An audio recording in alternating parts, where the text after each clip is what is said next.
Dear students, good evening. आज मैं फिर एक नई वीडियो के साथ और एक नए सब्जेक्ट के साथ में आपके बीच में उपस्थित हुआ हूं। जैसा कि आप सभी ने मुझसे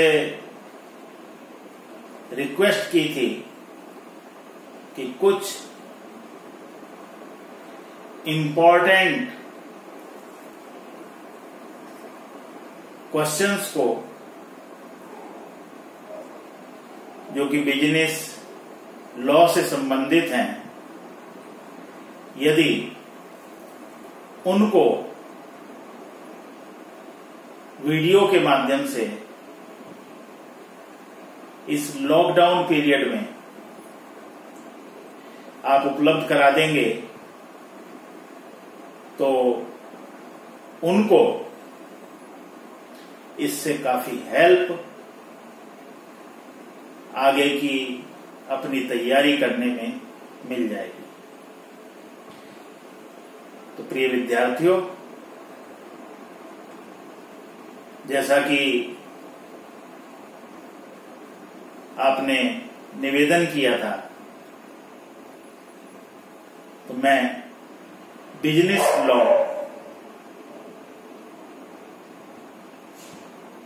के जो कंटेंट्स हैं और जो इम्पोर्टेंट क्वेश्चंस हैं उनको आपको वीडियो के माध्यम से उपलब्ध कराऊंगा। आज हम जो वीडियो प्रिपेयर कर रहे हैं उसकी जो विषय सामग्री है वो हम फर्स्ट चैप्टर से ही लेकर के चल रहे हैं। इंडियन कॉन्ट्रैक्ट एक्ट 1872 1872 में इंडियन कॉन्ट्रैक्ट एक्ट को बनाया गया, इसको लागू किया। और सबसे पहले आता है, जब हम बात करते हैं कॉन्ट्रैक्ट की, तो all contracts are agreements. All contracts are agreement, but all agreements are not contract. Explain and discuss the essential of a valid contract. सबसे पहले जब हम कॉन्ट्रैक्ट की बात करते हैं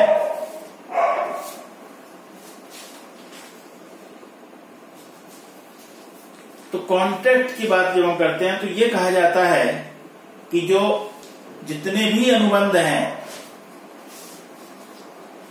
वो सारे के सारे अनुबंध ठहराव होते हैं, परंतु सभी ठहराव अनुबंध नहीं होते। सभी ठहराव अनुबंध नहीं होते। तो इसका अर्थ यह हुआ कि यदि हम अनुबंध और ठहराव की यदि हम बात करें, अनुबंध और ठहराव की यदि हम बात करें, तो ठहराव और अधिक व्यापक होता है अनुबंध की तुलना में, क्योंकि स्पष्ट रूप से कहा गया है कि सभी अनुबंध ठहराव होते हैं, लेकिन सभी ठहराव अनुबंध नहीं होते। इसका मतलब यह हुआ कि केवल और केवल मात्र वही ठहराव जो अनुबंध से संबंधित निश्चित विशेषताओं को पूरा करेंगे वही ठहराव अनुबंध में परिवर्तित होगा। बाकी ठहराव ही रह जाएंगे, लेकिन वो अनुबंध में परिवर्तित नहीं होंगे। और इसीलिए स्पष्ट रूप से कहा गया कि all contracts are agreement but all agreements are not contracts. सभी अनुबंध, जितने भी अनुबंध हैं, सभी अनुबंध ठहराव होते हैं, लेकिन सभी ठहराव अनुबंध नहीं हो सकते हैं।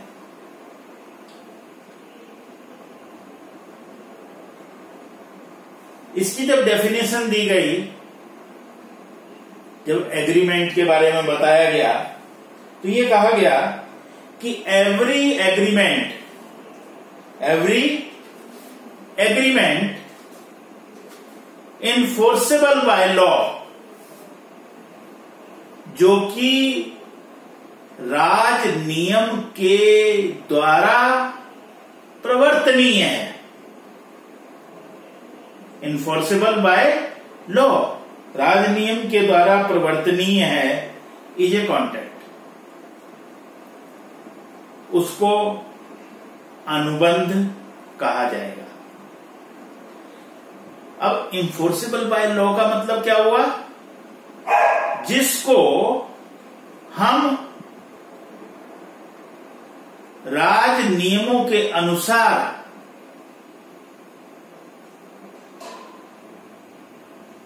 पूर्ण करा सकते हों, जिसमें वैधानिकता का पुट हो, यानी ऐसे ठहराव जिनमें वैधानिकता का पुट नहीं है, जिनको हम इन्फोर्स नहीं करा सकते हैं लॉ के द्वारा, जो नियम और कानून बने हुए हैं, उनको हम एग्रीमेंट की कैटेगरी में नहीं रहेंगे। वो सारे के सारे, वो सभी के सभी ठहराव की कैटेगरी में आएंगे।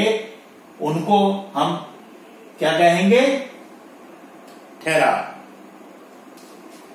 वो कॉन्ट्रैक्ट नहीं हो सकते हैं।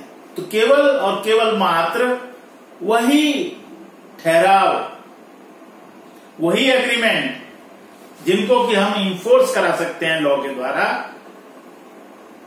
वही कॉन्ट्रैक्ट का रूप प्राप्त करते हैं। अब यदि हम ध्यान से देखें और समझें कि हम कब इन एग्रीमेंट्स को,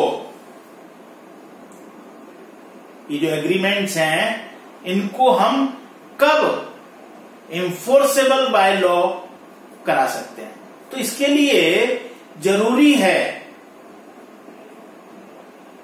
कि एसेंशियल, और जो एसेंशियल्स हैं वो एसेंशियल कंप्लीट होने चाहिए, वो पूरे होने चाहिए। जैसे essential of a valid contract, valid contract के लिए एसेंशियल सबसे पहला, वो जो एग्रीमेंट है, सबसे पहले एग्रीमेंट होना चाहिए, यानी कि ठहराव। और ठहराव होने के लिए, एग्रीमेंट के लिए कम से कम दो पार्टीज का होना आवश्यक है। There must be the two parties, दो पार्टीज का होना आवश्यक है। क्यों? क्योंकि जब हम ठहराव की बात करते हैं तो ठहराव के लिए जरूरी है there must be two parties, दो पक्षकारों का होना आवश्यक है। कोई एक व्यक्ति, एक पक्षकार जब किसी एग्रीमेंट की बात यदि वह करेगा तो उसके लिए कोई ना कोई दूसरा पक्षकार होना अत्यंत आवश्यक है। प्रपोजल, इसके बाद आती है बात प्रपोजल। तो प्रपोजल का मतलब प्रस्ताव।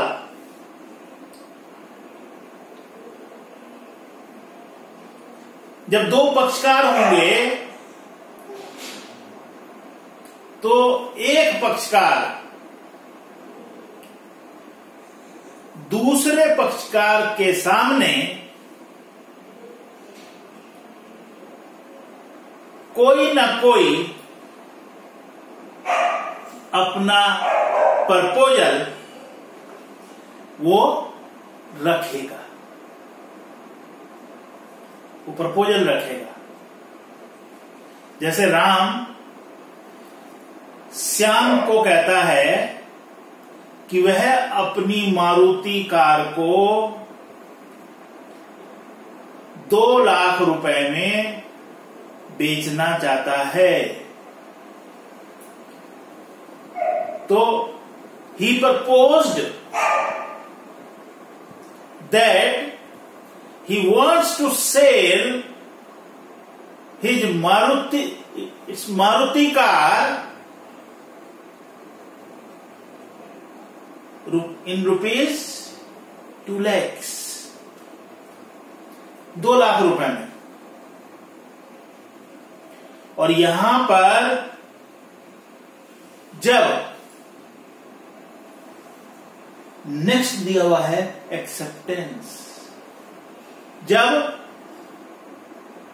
श्याम राम की इस बात पर सहमत हो जाता है कि हां वह उसकी कार को 2 लाख रुपए में खरीदने के लिए तैयार है, तो इसका मतलब यह हुआ कि उनके बीच में ठहराव हो गया, उनके बीच में ठहराव हो गया, एग्रीमेंट हो गया। किसके बीच में? राम और श्याम के बीच में। One who propose the proposal and then other accept the proposal of first one. It means there must be the 2 parties. कम से कम 2 पार्टी होनी चाहिए। क्यों? क्योंकि एक प्रपोज करेगा और दूसरा उस प्रपोजल को या तो एक्सेप्ट करेगा या उसको डिनाई करेगा। बहुत सीधी सी बात है। Next, competency of the 2 parties. पक्षकारों में अनुबंध करने की क्षमता, competency, capacity to contract. Indian contract act 1872 में स्पष्ट रूप से कहा गया है कि एक वह व्यक्ति जो मेजर है, जिसने मेजॉरिटी गेन कर ली है। आपको मालूम होगा कि मेजॉरिटी कितने वर्ष में गेन की जाती है। मेजॉरिटी जो गेन की जाती है वो 18 वर्ष की उम्र, उसके लिए 18 वर्ष की उम्र है। तो वह व्यक्ति कम से कम 18 वर्ष का होना चाहिए। लेकिन कोई ऐसा व्यक्ति जिसका कोई गार्जियन अपॉइंट किया गया है, तो he must obtain the age of 21 years. यदि किसी का कोई अभिभावक नियुक्त है तो ऐसा व्यक्ति कम से कम 21 वर्ष का होना चाहिए। तो कॉम्पिटेंसी ऑफ टू पार्टी, तो first of all he obtained the age of 18 years or 21 years whichever may be, जो भी है। he is sound mind। तो आगे कहा गया कॉम्पिटेंसी में क्या होगा, कॉम्पिटेंसी में होगा कि he must be sound person, उसका जो दिमाग है वो दिमाग कैसा होना चाहिए, साउंड, बिल्कुल ठीक, क्लियर। ऐसा व्यक्ति जिसका दिमाग सही नहीं है, जो हाफ माइंड है,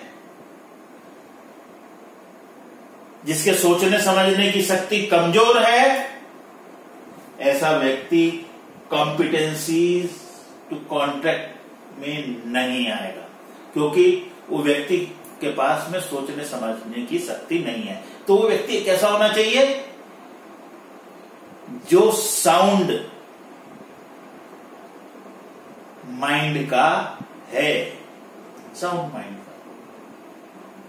ही इज नॉट डिक्लेयर्ड इंसॉल्वेंट, उसको कभी दिवालिया घोषित नहीं किया गया हो, यह भी एक शर्त है, तभी वो कॉन्ट्रैक्ट कर सकता है। यदि उसको दिवालिया घोषित कर दिया गया है, उसके ऊपर कुछ लायबिलिटीज थी और उसको दिवालिया घोषित कर दिया गया, तो he is not able to make contact, वो कॉन्टैक्ट नहीं कर सकता, वो कॉन्टैक्ट नहीं कर सकता। वो कोई विदेशी शत्रु नहीं होना चाहिए। ऐसा व्यक्ति जो किसी दूसरे देश में रहता है और उस देश के साथ में हमारा युद्ध चल रहा है, उसको हम, उस व्यक्ति को हम विदेशी शत्रु कहें। तो अगर ऐसे व्यक्ति है तो उसके साथ भी आप अनुबंध नहीं कर सकते। तो ये कॉम्पिटेंसी ऑफ द पार्टी, आगे हम जब चलेंगे तो ये पूरा एक चैप्टर है, तब वहां पर इसको डिस्कस करेंगे। फिलहाल यहां पर यही बात आ रही है कि वो अनुबंध करने के योग्य होना चाहिए। Free consent, free consent, free consent क्या हुआ, सहमति स्वतंत्र होनी चाहिए।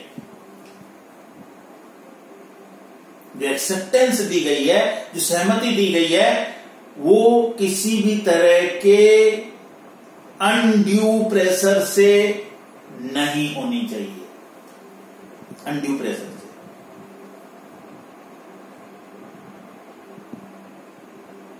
इन्फ्लुएंस नहीं होनी चाहिए, प्रभावित नहीं होनी चाहिए। यदि कोई सहमति प्राप्त की गई है, उसमें अनड्यू प्रेशर डाला गया है, उसको उत्पीड़न किया गया है, उसको डराया गया है, उसको धमकाया गया है, या उसका भविष्य में किसी तरह के नुकसान की कोई बात कही गई है, और उस आधार पर यदि कोई सहमति प्राप्त भी कर ली गई है, तो उस सहमति को हम फ्री कंसेंट की कैटेगरी में नहीं रखेंगे, वो फ्री कंसेंट में नहीं आएगी।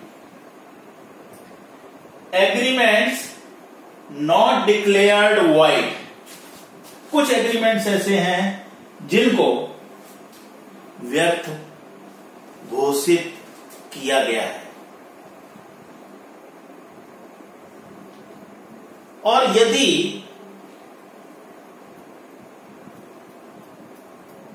ऐसे ठहराव की कोई बात की जाती है तो फिर वो कॉन्ट्रैक्ट में कन्वर्ट नहीं होगा। फॉर एग्जाम्पल, किसी भी व्यक्ति को किसी लीगल बिजनेस करने से नहीं रोका जा सकता, लेकिन यदि इस तरह का कोई एग्रीमेंट किसी दूसरे व्यक्ति के साथ करता है कि भाई आपको यह व्यवसाय नहीं करना है, तो इसका मतलब कि एग्रीमेंट्स ऐसा हो ही नहीं सकता, क्योंकि इनको व्यर्थ ठहरावों की श्रेणी में रखा गया है, बिल्कुल व्यर्थ। जिसमें मैंने अभी आपको बताया कि आप वैध व्यवसाय करना चाहते हैं, आपको कहा जा रहा है कि आपको जो है दुकान ज्वालापुर में नहीं खोलनी है, आप जो है दुकान ऋषिकेश में खोलेंगे। नहीं, आपकी इच्छा है आप ज्वालापुर में खोलिएगा, और इसके लिए वो कुछ आपको देना भी चाहता है कि नहीं ज्वालापुर में नहीं खोलेंगे, ऋषिकेश में खोलेंगे, तो वो कुछ हेल्प भी आपकी कर देगा, ये कुछ पेमेंट भी दे देगा। तब भी क्योंकि वो आता है वॉइड, व्यर्थ, बिल्कुल बेकार। अगर कोई लीगल या मेजर पर्सन्स हैं, उनकी शादी में रुकावट डालने का कोई अनुबंध करता है, तो भी वो वॉइड है, तो भी वो वॉइड है, तो वो भी उसको उस अनुबंध की श्रेणी में नहीं रखा जा सकता। लॉफुल कंसिडरेशन, लॉफुल कंसिडरेशन,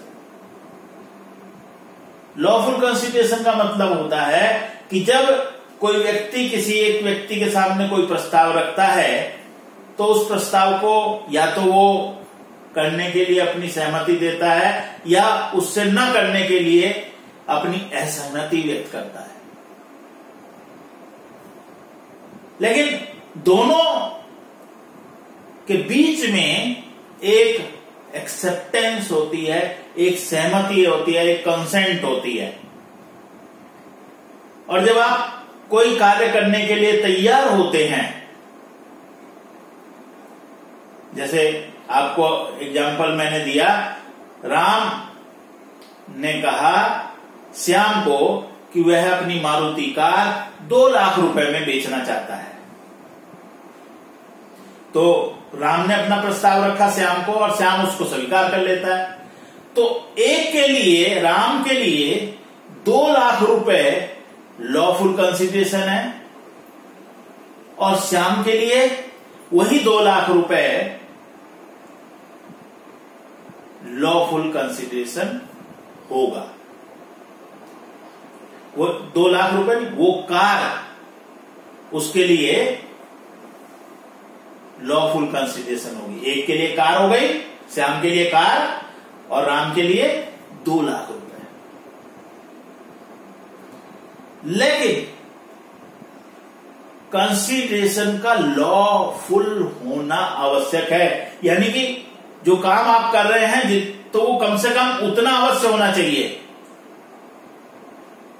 अब न्यू ब्रांड कार है,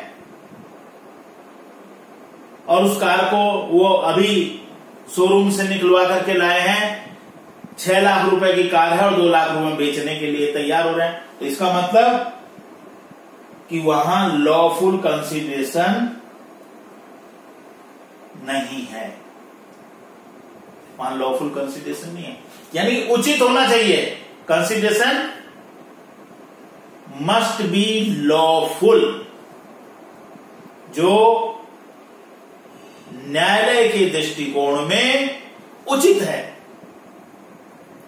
अगर कभी विवाद होता है तो भाई हाँ, आपने नई गाड़ी खरीद के लाए, वहां से 6 लाख रुपए की, और यहां 2 लाख रुपए में क्यों बेच दी, तो इसका कोई जवाब नहीं होगा, ये लॉफुल कंसिडरेशन की कैटेगरी में नहीं आएगा। क्यों? कहीं ना कहीं कुछ और इसमें छुपा हुआ है। तो lawful consideration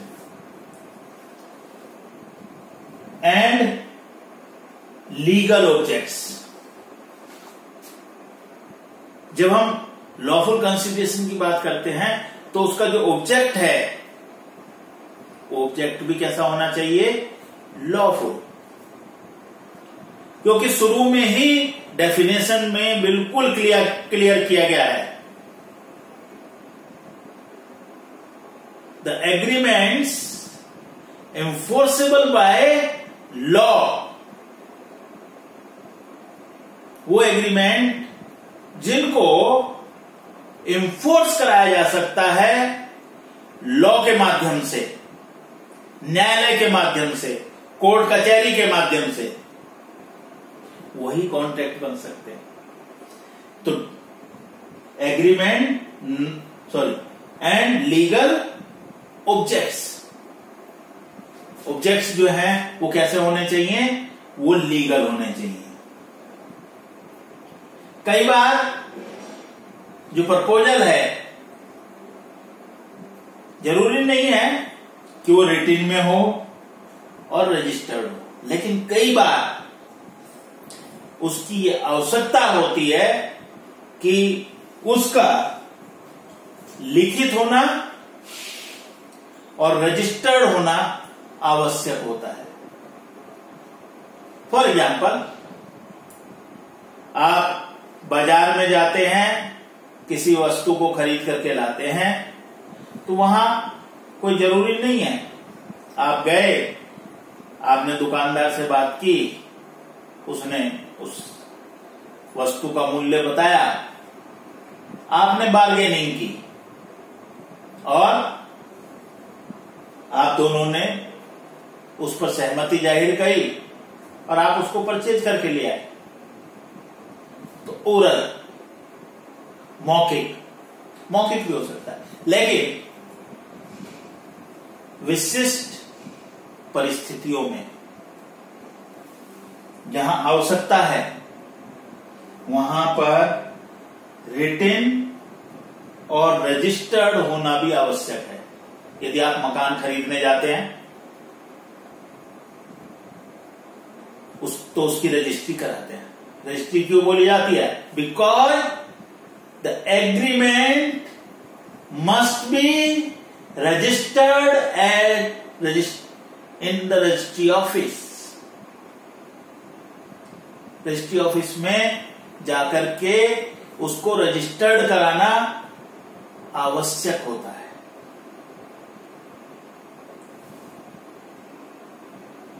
capable of performance.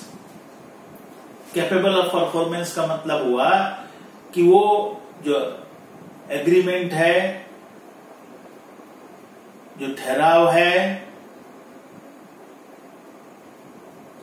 वो कैपेबल ऑफ परफॉर्मेंस, वो ऐसा होना चाहिए कि जिसको कि पूरा किया जा सके। यदि उसको पूरा नहीं किया जा सकता तो वो फिर कॉन्ट्रैक्ट में कन्वर्ट नहीं हो सकता। तो दीज आर द एसेंशियल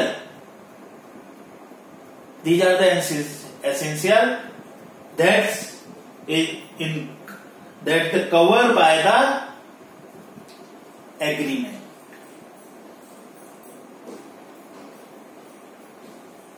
मान लिया था कि हरि के पास एक घोड़ा है और वो मोहन को बेचने के लिए कहता है कि वह अपना घोड़ा उसको 10,000 रुपए में बेच देगा।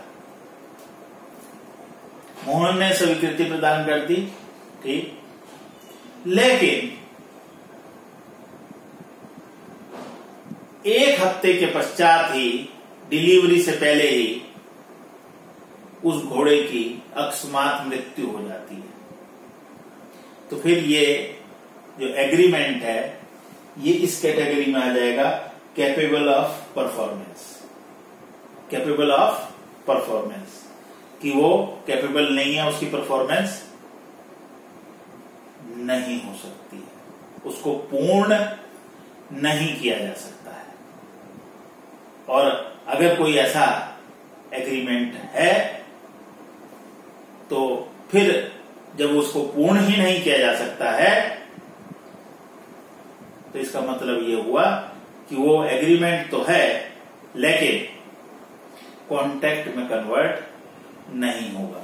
और इसीलिए कहा जाता है कि all contracts are agreement but all agreements are not contract.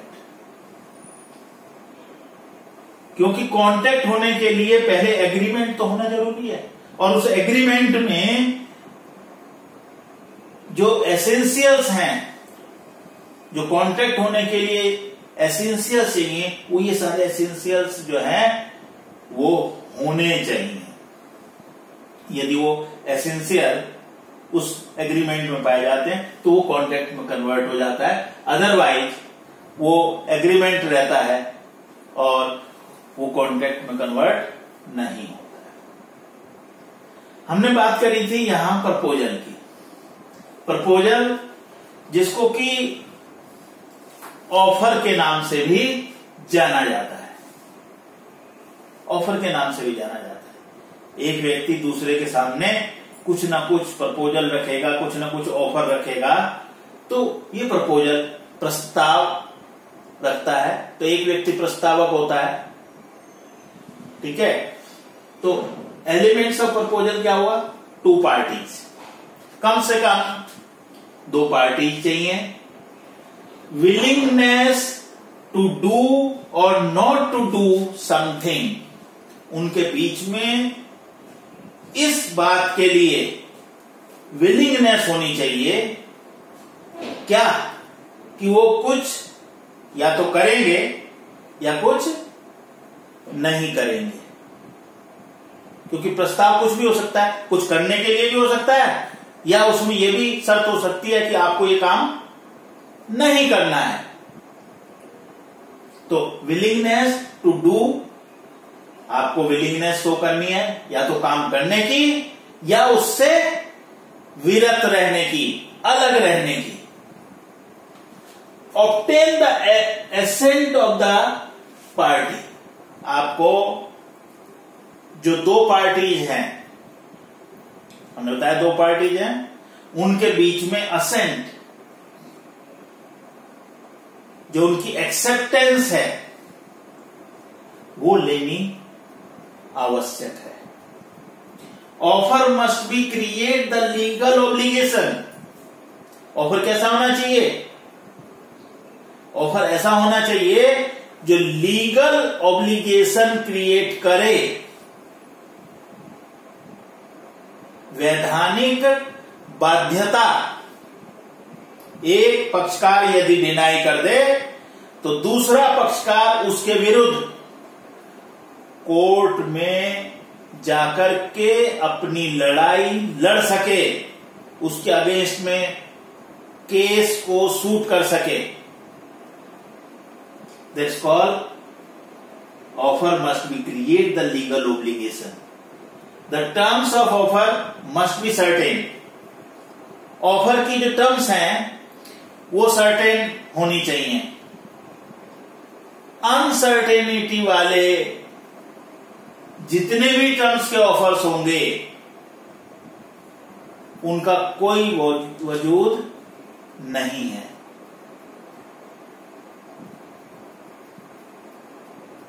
For example,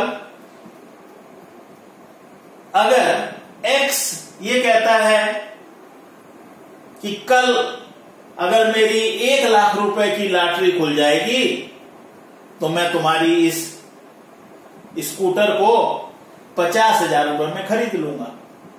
क्या है? सर्टेन है? नहीं। लॉटरी है,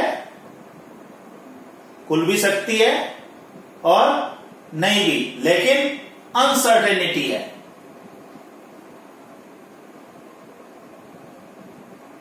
तो जहां पर भी अनसर्टेनिटी पाई जाएगी, अनिश्चितता पाई जाएगी, उससे संबंधित जो ऑफर हैं वो ऑफर के रूप में ट्रीट नहीं होंगे। The terms of offer must be certain. Offer में भी जनरल और स्पेसिफिक। ऑफर का मतलब एक प्रपोजल है जो किसी व्यक्ति के द्वारा किसी दूसरे व्यक्ति को दिया जा रहा है, वो सभी के लिए ओपन भी हो सकता है, तो उसको जनरल बोलते हैं। अगर वो किसी एक विशिष्ट व्यक्ति को ही दिया गया है, मिस्टर एक्स मिस्टर वाई को कहते हैं, तो दैट इट मीन्स स्पेसिफिक। और जब वो कहते हैं कि भाई कोई भी एक्स वाई जेड, राम जो है न्यूज़पेपर में जो है अपनी कार को बेचने के लिए एक क्या डालता है, एक एडवर्टाइजमेंट डालता है, एक प्रपोजल डालता है, एक ऑफर डालता है, तो इसका मतलब क्या हुआ, इट मे बी जनरल। कोई भी व्यक्ति उस कार को यदि खरीदना चाहता है तो वो जाकर के बात कर सकता है आराम से। लेकिन जब वो किसी एक पर्टिकुलर व्यक्ति के सामने उस प्रपोजल को रखता है तो वो उसी व्यक्ति के तक ही सीमित होता है, और इसीलिए उसको स्पेसिफिक कहता है। एक्सप्रेस और इम्प्लाइड, दो चीजें हैं, एक्सप्रेस और implied. Proposal must be express, स्पष्ट होना चाहिए, और इम्प्लाइड का मतलब गर्भित। गर्भित का अर्थ है जो कहा नहीं गया लेकिन फिर भी उसकी टर्म्स में वो इंक्लूड है, that must be implied, that's called implied. Express का मतलब स्पष्ट रूप से, और इम्प्लाइड का मतलब जो गर्भित है, जो नहीं भी है, यानी कि बिल्कुल स्पष्ट तौर पर नहीं लिखा हुआ लेकिन तब भी उसके अंतर्गत है। जैसे फॉर एग्जाम्पल, राम श्याम को कार बेचने के लिए कहता है और दोनों के बीच में ऑफर है, स्पष्ट है कि वो कार 1 लाख रुपए में बेच रहा है, तो यहां ये बिल्कुल स्पष्ट और स्पष्ट भी है कि वो कार को 1 लाख रुपए में बेच रहा है, लेकिन इंप्लाइड ये है कि उस कार के साथ साथ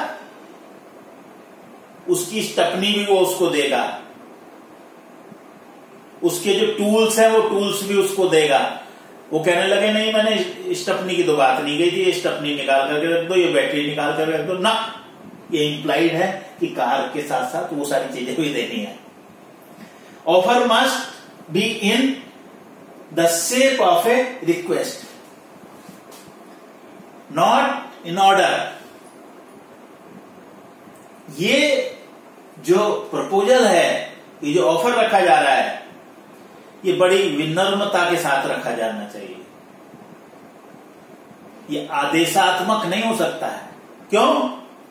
क्योंकि दो पार्टीज हैं और दोनों पार्टीज इक्वल हैं। एक के सामने प्रस्ताव रखा जा रहा है, अगर वो आदेश देगा तो वो प्रस्ताव नहीं है, क्योंकि आदेश देगा तो इसका मतलब मानना है, फिर तो कंसेंट की आवश्यकता ही नहीं हुई, सहमति की जरूरत ही नहीं हुई। कहां से वो डिनाई कर देगा? जब आदेश दे दिया तो इसका मतलब बिल्कुल क्लियर किया गया, the shape of A request.